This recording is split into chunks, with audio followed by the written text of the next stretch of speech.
Hello everyone. Today we talk about how to fix the app of TikTok. We will go to settings.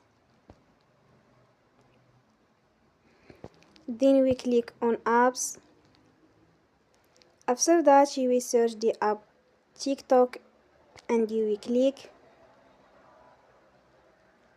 Then will on for stop. After that you will go to storage. Then we click on clear cache.